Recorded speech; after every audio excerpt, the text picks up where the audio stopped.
That was my project, Cycle Touring Europe, last summer. But before that, let's begin with the introduction to the project. Building a motorized bicycle to tour Europe, an exploration of consumption into sustainable tourism. So that was my project, and we'll start off with a little about me. Hi, my name is Simon. I'm a fifth-year Bachelor's of Commerce undergrad student with a finance major and a BTM minor. I have some background in engineering. My dad is a PhD and I grew up with him. And aside, I'm also an avid backpacker and camper. So the context to the project. Last summer I was flown over to Europe by my sister. She lives in Berlin. And I took an opportunity and asked for the flight to be extended to backpack. One of the biggest issues for me, at least, was I wanted to explore more than just Berlin and Germany, so covering enough distance to affordably visit multiple countries was an issue. And as for the actual project and title itself, it was inspired by my friend's similar project around a week before flying out. And after talking to him about costs and feasibility, I committed to the project and adopted a mentality of resilience and making do along the way. As for the sustainability correlations, while aiming to be affordable has many parallels with being sustainably minded, as well, the experiences of the project detail the relationships of governance, culture, and social factors and how we interact and influence each other. Overall consumption compared to more typical trip you take leisurely will also be compared, and the purpose of the trip and the project will also be to examine if the efforts taken towards sustainability made a true impact. So just to set precedent straight off the bat, this is the street that my sister lives in Berlin. Her apartment tower is one of these. This is her building. And if you zoom in right around here, that was my workshop.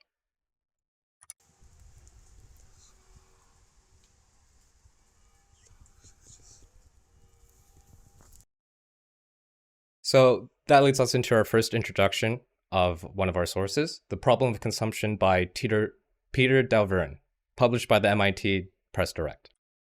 The paper examines the complexities around the problem of consumption, and the main points, at least related to my project, will be summarized as follows. The first of which is, poor global consumption habits stem from states and companies externalizing the true costs of production, and this perpetuates negative feedback loops. This is mainly exemplified in things such as globalized transportation or manufacturing, and how a lot of these emissions and environmental damage are largely unaccounted for. And Peter also goes further, saying that most of our total impact, at least environmentally, are from these states and businesses. Furthermore, he goes and says current green efforts are ineffective due to mainly being consumer focused, and that the task at hand is complex, but should be focused on addressing systemic factors such as consumer-driven economies. And at least in relation to my project, I thought this was really interesting. So one overarching goal for the sustainable project by itself will be to examine the efforts made to minimize consumption as an individual and see the impact that it made. This starts with the bike. It was bought secondhand locally. It also started with a mentality of make do and repair, not replace. So I bought an extra chain and an extra clutch cable. The engine kit was sourced regionally off of eBay, somewhere in Germany as well. And all of the miscellaneous items, such as the gas tank, oil, were bought from the German equivalent of Home Depot. And the tool set I built with was an IKEA furniture set, graciously donated by my sister. This mindset of being affordable and replace, not repair, contrasts with Peter Delverne's statements, especially around consumption-driven economies, where they're often rewarded for replacing. He uses wood paneling in Tokyo as an example. The greatest source of the type of tree used for this is all for the wood paneling in Tokyo, and it's imported from all of Asia, and the only reason they do so is because it's cheaper to replace them rather than clean them. So before we continue, we're going to have to start off with our second source. What Does It Mean to Travel Sustainably by Franziska Kellett. Basically, in her article, she describes and coins the term slow travel, which is meaning to make meaningful and thoughtful choices around traveling sustainably and really examining the choices and the greater impacts that they can make. This involves rethinking how we approach travel, starting with addressing our flight emissions and supporting locally. She also goes on to say that true sustainable travel often involves effort and thought and extends beyond green labels and trendy green products. And at least to me, reading this article really resonated with me. And that was because my build process brought these messages to life. And it really resonated with Delvern's statements as well as these externalized true costs manifested themselves. So this was the final form of my project. But before it came into this form, I had to build it, obviously, right? So it starts with the bike. The first attachment that I made was probably the motor. It needs to be attached very specifically, but once it's attached, you attach a carburetor, which kind of controls the fuel, and then attach the fuel tank, attach an exhaust to make it not as loud, attach a little throttle to the handle, as well as a clutch.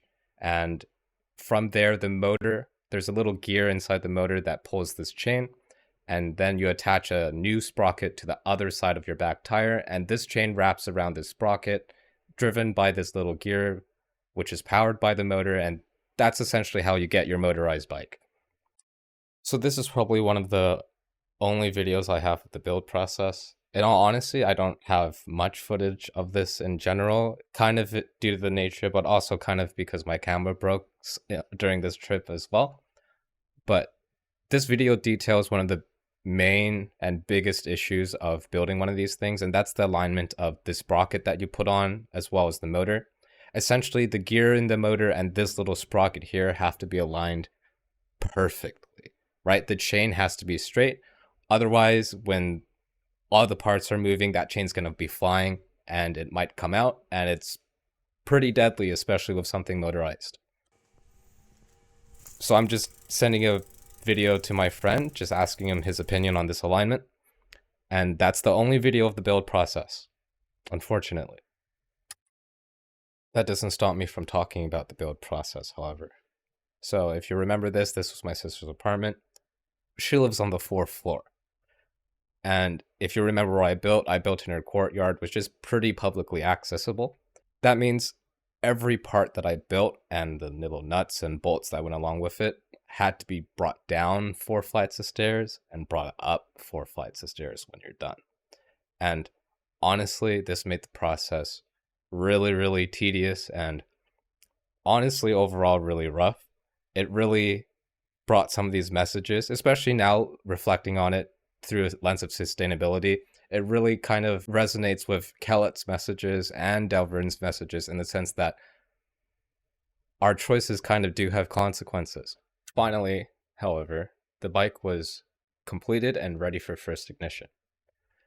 Now, I know some of you at this point are wondering, how come I didn't train or take a more conventional method, right?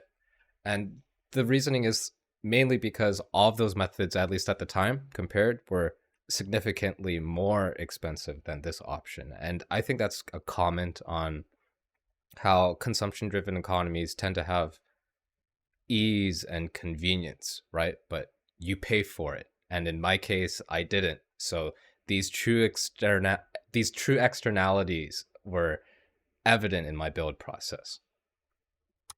This leads us into the introduction for our next source, the cycling strategy for Berlin, Berlin's State Department for Urban Development and the Environment. Honestly, we don't need to get too deep into this document. We just need to know that it outlines a bit of a history and methodology as well as their mentalities around cycling in Berlin. It was first introduced in 2004 and has been rapidly iterated on since then, and now accounts for over 1.5 million bike journeys taken daily in Berlin. They have many metrics and many goals that they outline in their strategy, but they're very intertwined with the city and society and social norms. So as an example, 3.1.3 is their goal of combining the bicycle with public transport. And this prolonged governance supporting culture and social norms create positive feedback loops, that are evident in culture and social norms, right? You see this in the prevalence of, well, just the bike lanes and things such as bike lights in Berlin, right? And honestly, it made testing the bike really daunting because you'd see these cyclists that, especially in rush hour, that would go in bike lanes and weave in between the cars and the lanes just to get faster, right? And while it was daunting to observe, it definitely talks to how ingrained the culture of cycling is in Berlin and how, right, like none of these motorists would even honk at these cyclists. They're very accustomed to them doing this, and these cyclists seem to have no problem doing it either, and it creates this very cohesively sound, sustainable city. This all culminates into a story that I had while I was testing my bike. Eventually I got to the point where I could take these longer trips into the countryside, and on one of these, maybe 30-ish kilometers in, the back spokes of my tire blew out and misaligned the chain, so I was pretty much stranded, right? And I ended up sitting on this tree for the next hour or two, trying to fix my bike until this very clear mechanic in coveralls comes up to me with maybe 10 words of English vocabulary, and he says, "Friend, mechaniker, close," right? And he puts on my backpack and then picks up the back of my bike and starts wheeling it over down the street. And eventually we come up to his friend's mechanic's house, which is just this one. And you can see in the back, it's a really big barn, and it's been converted into kind of a car shop, and all of the back is just concrete. And I remember when we got there, there were just cars coming in and out, and maybe 7 or 8 parked in the back already. So you could really tell it was a mechanic shop, right? And this guy was just this rural town's mechanic, I guess. But for the next hour, him and I spent fixing my bike while his friends would occasionally come up and ask what's up and have a good chuckle. The governance established for sustainable efforts such as the cycling guide really serve as an example that the meaningful efforts for sustainability are more effective on a government or business level, where they can influence general behaviors, norms, and practices. This points to a positive feedback loop and contrasts with Dalverne.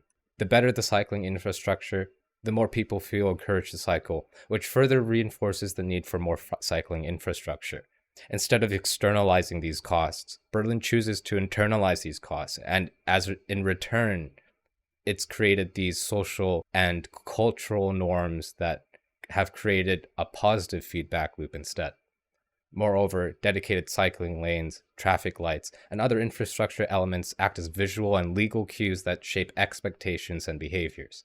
This example of positive symbiotic relationship between social behavior and policy is key to sustainable change, and it all stems from a change at a governance level. So, once testing was done, I looked at the time that I had left and decided on a trip. Essentially, I had 4 days left, and I decided that I could push a trip to from Berlin to Prague and back for 400 kilometers one way, there and back for 800 kilometers, to be done in 4 days with a 9 a.m. flight back to Canada the preceding morning. So this was my day one. It was around 200 kilometers in 8.5 hours, and the biggest takeaway that I got from this was Google Maps is not good for long distance cycling. So this is one of the videos I had on this day.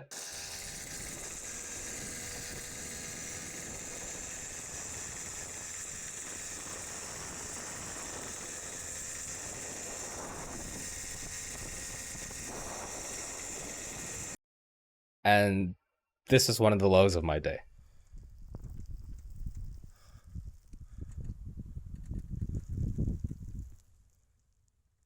Essentially, Google Maps took me off-road and on people's farms and on trails. I initially chose it the first day out of all of the other navigation apps due to the fact that it had the least distance, but eventually, or it was pretty obvious why it had the least distance, right? To cap off the first day, I decided to take a room in the countryside, and I just thought it was nice to show where I ended up staying the first night. It also summarizes the view and what I drove through more or less the first day, which is farms, forest, and some hills, and little rural towns. This leads us into our day 2, where I do around 150 kilometers in 6 hours and stumble onto the Elbe River. This is also the day where I made it into Chechnya with enough time to leisurely tour the city. Here's a picture of the Elbe River. They dub it a UNESCO heritage site, Man and the Biosphere, to showcase its relationships between agriculture, industry, and nature.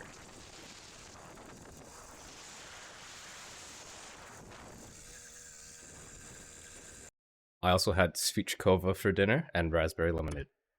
Took a few pictures, and that leads us into our day 3. This is where I head back, and I did around 150 kilometers in 6 hours. This time around, however, I stayed longer onto the Elbe River into Dresden, Germany, and somewhere around Melnik, Chechnya, I broke down.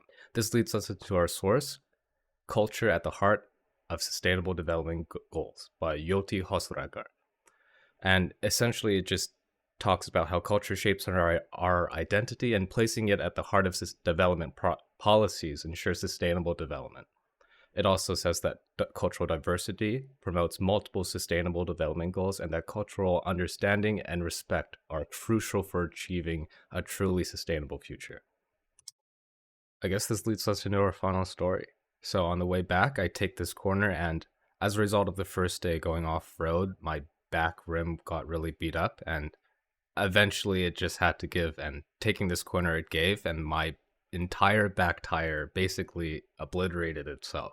And I ended up wheeling the bike up and along. I was lucky enough to be beside a city, but up and along until I got to a bike shop called Durfel Cola. And the bike shop looked at my bike, laughed, and gave me a list of 5 other shops that he pointed to on Google Maps for me. The first shop wasn't too helpful, but the second shop luckily didn't say no at first. And I had to be pretty persistent, and eventually the person looked at my bike and said that I was crazy, but eventually we worked out a deal that he'd let me borrow his tools and I'd fix it myself. And I had exactly 70 euros in my wallet, and he ends up referring me to one of the other guys the first person refers me to buy a rim, and that rim ends up being exactly 70 euros. So I work with this guy in his shop for maybe 1 or 2 hours, and we were just working on our own projects, but we're listening to 2000s pop, and our interactions are more or less, because he doesn't speak too good of English, our interactions are more or less like a song of Justin Bieber would pop up from the early 2000s, and he'd say, "Hey, Bieber, Canada, right?"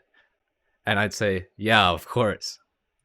Eventually I fixed my bike, and I had met a friend, and obviously we'd conclude things with a picture. I'd just like to read a piece of my paper just to conclude this part.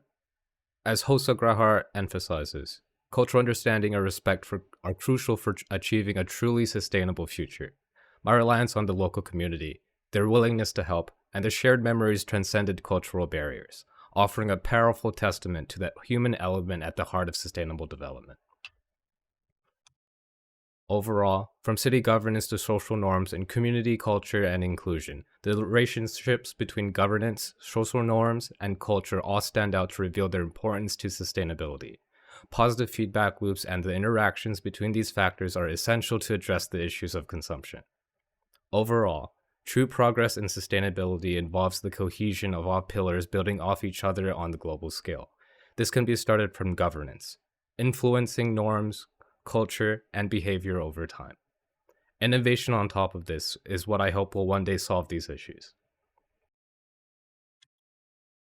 Here is my last video to conclude this project, as well as my best attempt to give you a better idea of what the end looks like.